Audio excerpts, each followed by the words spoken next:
when you bring a car back to a racetrack like he just had at Indianapolis last week, where he finished second, he knows the car is good. If he's not running good here, he knows it's not the car. Let's do something. Let's get that out of our head right now. It's the setup we put in for this particular race. Here's the 26 car. You guys just commented how the car of McMurray was hopping, coming off of turn 1 down there, up and down and bouncing on that bottom groove. Now he's off the racetrack. We'll see if anything's dragging. He didn't have any damage, real damage. It looks like he may have just folded that tires on it here. That front end. He might have folded it under there getting out of the grass. Yeah, right now Larry Carter. I hit the mud. Larry Carter's going to have to work on the front valence of that car, bend it back out so he's got maximum downforce. It looks like Larry's looking and having a conversation right now with Jamie about it. Also his pit crew. Let's get 4 tires in this thing. Let's get gathered back up and fix it. Back in the turn. Look at the distance. Upper right side of your screen. You see him get out of shape.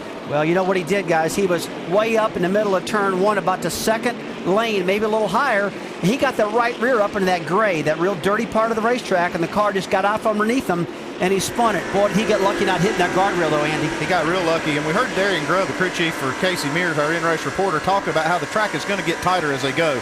These guys are trying to start these cars out real loose, anticipating that track change, and it's hard to hold on to them early.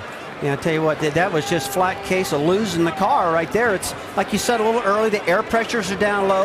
And let me tell you about Jamie McMurray. He is one tough driver. You saw what he did in Daytona, hanging out in that outside. Car's got a right front flat. Have to 4 tires to fix that right up. Under caution for the first time today at Pocono Raceway. This racetrack has a history of having some grinding crashes over the years. The King, Richard Petty, up on the wall. Earnhardt and Tim Richmond. Earnhardt, a broken leg. This violent impact in the inside guardrail with Steve Park and Dale Earnhardt Jr. Jeremy Mayfield in 2002. Kenny Schrader. And probably the worst of all time, but he walked away. Davey Allison broke a wrist, but somehow walked away from this grinding crash.